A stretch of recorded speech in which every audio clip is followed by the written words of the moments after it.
Welcome to another RSR. Tonight I'm reviewing Vancouver Whitecaps FC 2, Valour FC 0 in the 2022 Canadian Championship preliminary round. Vancouver Whitecaps FC, have broken their hoodoo against CPL sides. They have finally led and beat a CPL side. Vancouver are going to the quarterfinals to face Cavalry at Spruce Meadows 2 weeks' time.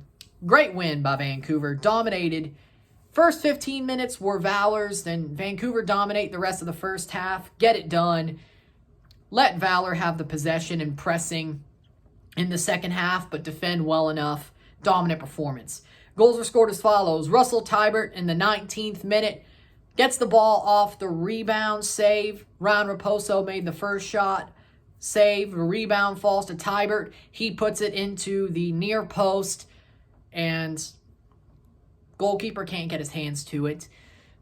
Tybert scores 1-0 in the 19th minute to make Vancouver finally go up for the first time over a CPL side. 22nd minute, 3 minutes later, Ryan Raposo, ball is crossed into him at the center of the box, centered in. Raposo has pretty much a damn near open net to shoot into, and he takes it and makes it 2-0 in the 22nd minute for the Vancouver Whitecaps.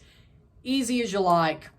Great shot. They're doing what they have to do and what they should be doing against CPL teams. 2-0 at halftime, and that's the way the game would also end. 2-0. Vancouver shuts it down. They let Valour have the possession in the second half pretty much. Valour starts off pretty hot at the first part of the second half as well. Second half, not as much. Vancouver definitely looks like the better team as the halves both wore on. Early on, it was Valour, then Vancouver. Got it done. I'd say they were better for about 60 minutes of the match, but it was enough, and they got it done. Dominant job by the Vancouver Whitecaps to win 2-0 finally. It's what you want to see if you're a Vancouver fan when it comes to Canadian Championship football. It's finally what you want to see.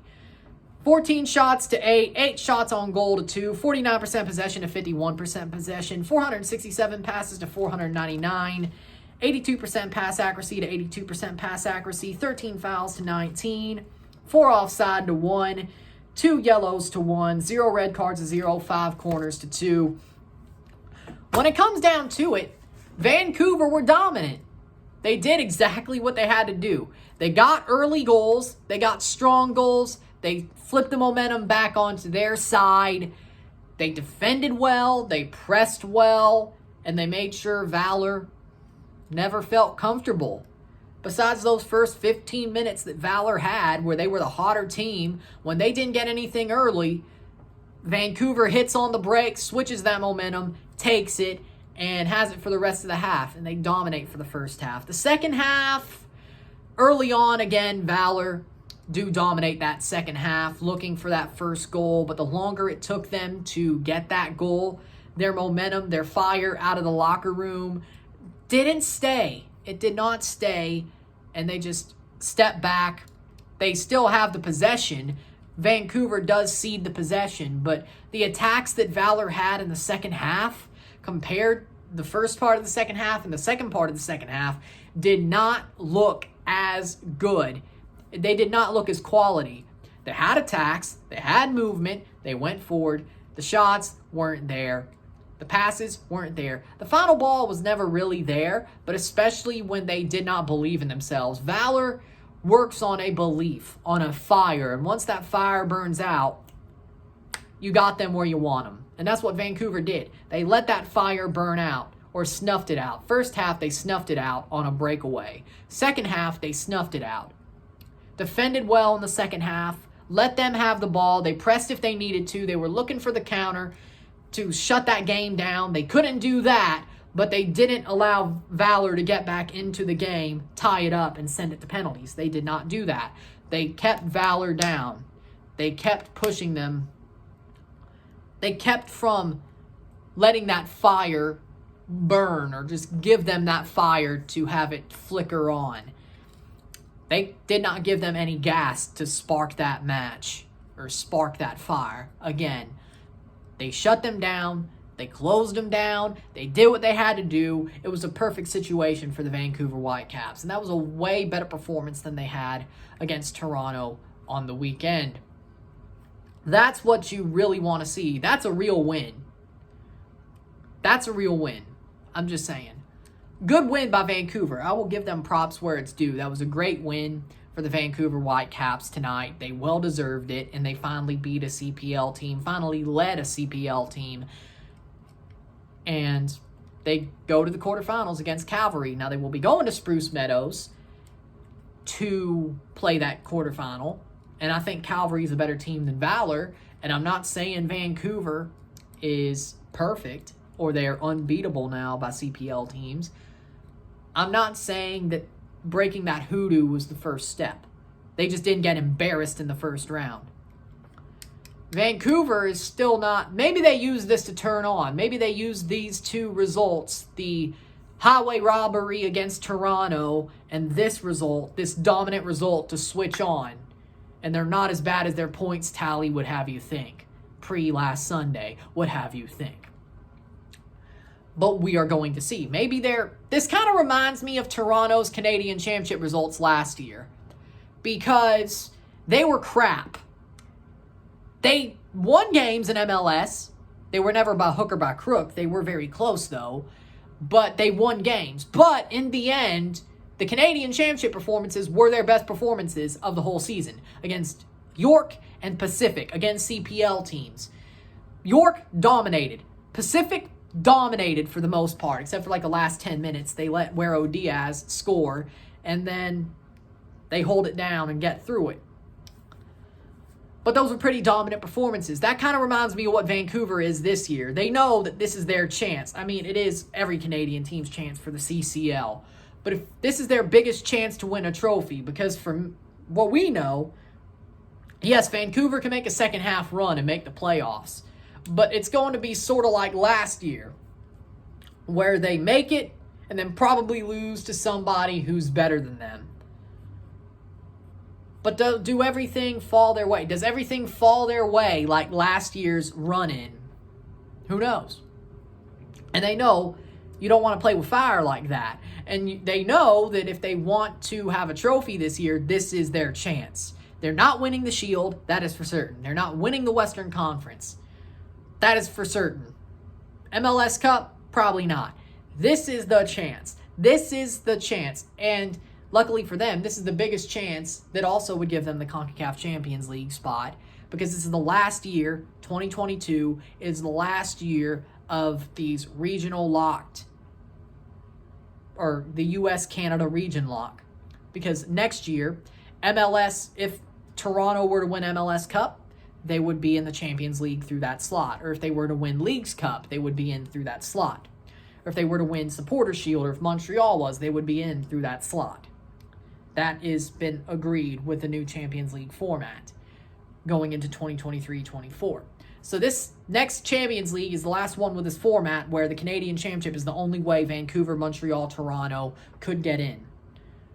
And they can't get in through MLS trophies. Now, if they were to win the MLS Cup and not win Canadian Championship, would they change it to just say, hey, next year you're going to get it, so why not just let them have it? Maybe they could broker that, whether it is Toronto, Montreal, or Vancouver. But still, Vancouver knows this is their chance to win a trophy this year. Their best chance, and their best chance to get into CCL. Their only chance to get into CONCACAF Champions League for the second time ever. And it's kind of like Toronto. They know this is the chance. They know this is the move. And they're going to take it. And that's why this kind of reminds me of last year's Toronto team. Now, in the end, last year's Toronto team did not win that Canadian Championship. They were very close, but they did not win it. This is Vancouver's move. And by the way, their bracket quartile, their half of the bracket, is arguably easier. Because Halifax, of course, when you get to the semifinals, you're probably going to have Toronto, Montreal at BMO Field. That may be the true final. And then that may be the true final. Especially when it comes to Toronto's sake if they get through. Because having Insigne in July, once they get to the Canadian Championship final at Vancouver, or at Pacific, at Calvary, whatever happens, would probably mean Toronto wins that championship. But Montreal, they may not have Jordy Mihailovic, which actually could be the inverse effect. But with that being said, you look at the situation and it's like, okay, we have Vancouver has a clearer path. They should be the favorite. They should be the team out of that northern half of the bracket, the first half of the bracket, to get the western half, if you want to call it that, get to the final. And by the way, they would be the team who has the final at home. Whoever comes out of their side of the bracket has the final at home. So if it's Pacific, it's Langford. If it's Calgary, it's Spruce Meadows. If it's York, it's York Lions Stadium. If it's Vancouver, it's BC Place. With that being said, if Vancouver makes the final, they host it. That's another big carrot to dangle down. With that being said, Vancouver, their performances remind me of last year's Toronto team in the Canadian Championship. They know this is the move, this is the chance, they got to go for it. And they put everything out there, and they got it. It was a great performance, and they did what they had to do, and they ended up doing what was needed to win this match, and they absolutely dominated it. And it's a big difference compared to what you would see when it came to Vancouver matches against Calgary in 2019 and Pacific in 2021. It's a total different situation. And with that being said, I'm not going to say because of management. It's not. It's not. I still don't think Sartini is a better manager than MDS. I don't. But they did the right thing here. They did the right things here. They played the right way, and they got it done, and that's why they won this matchup. Well-deservedly so. So, not Calvary. They will play Calvary next, but Valour fans, if I were you, was a strong performance. They did all they could. Be proud of your team. Go on in CPL. Vancouver fans, if I were you, this ain't over yet. You played a good team. You beat a team. You beat a good CPL team. But Calvary is much better. And then Pacific, that's the semifinal. If that's the semifinal, which looks very likely, they're a much better team than Calvary. This is a clearer path than what Toronto and Montreal have. But in the end, you still have to beat two CPL sides to get to the Canadian Championship final. Vancouver. And it's the two that have beat you before. And they're still great. And y'all are questionable still. As it seems. We'll see what happens on the weekend, but still very questionable. And it's not over yet. Don't hang your hats on this. I'm just saying. It's the two teams, most likely, in the quarters and semis that have beat you before in this tournament. And one of them beat you in the away leg, or the single-legged version in 2021. Of course, Calvary beat you in a two-legged tie, but that probably made it harder for them, and they still got it done.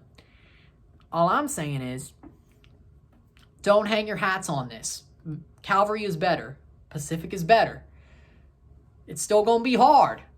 It's not a cut and dry thing. It is a clearer path by the sense of you are the higher division team, but you are the same team who has thrown that out completely out the window twice before.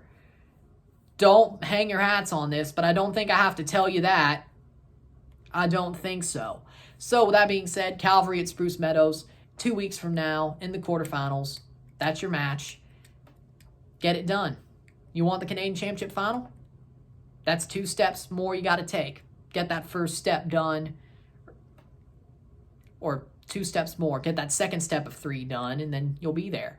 But you kind of have to slay some demons on your way there. You slayed the CPL beat you demon. That this wasn't the 3rd time in a row. But you have to slay the demons of the teams who have beat you before are on your way to the final. And you have to go away to the first one who beat you before. When the CPL started. Their first season. That's a demon you have to slay. There's 3 demons you have to slay on this path. To the final. You slayed the CPL, we can't beat CPL demon. Now you have to slay the demon of the first team to beat you. Rematches you. And then if you get to the semis, you have to slay the demon of Pacific, who beat you last year. And then once you get to the final, you either have to slay the demon of Toronto FC or CF Montreal or possibly Forge FC, the one who hasn't beaten you. Who knows? Maybe that's the case. Halifax, I don't think they have a chance. I think Toronto should handle them. But most likely, Toronto or Montreal. I'm just saying, it's very simple. You have to slay 3 demons to get to the final to slay that 4th demon to finally get back to CCL. Does it happen? Don't hang your hats on this. That's what I'm saying. Be happy, but don't hang your hats on this. Just saying. With that being said, if you like this video, like it, share, subscribe. You know what it is. Tell your friends. Hit that subscribe button once you've watched. Hit that big red bell notification once you subscribe. Hit that like button. Send super chats on the live streams. Comment on this video. Put this in playlist. Share with some friends and family. All that great stuff. I will see you tomorrow for a live watch along and review of Chivas vs. Atlas in the first leg of the Clausura Liga quarterfinals in Liga MX. I will see you then. I'm out. Peace.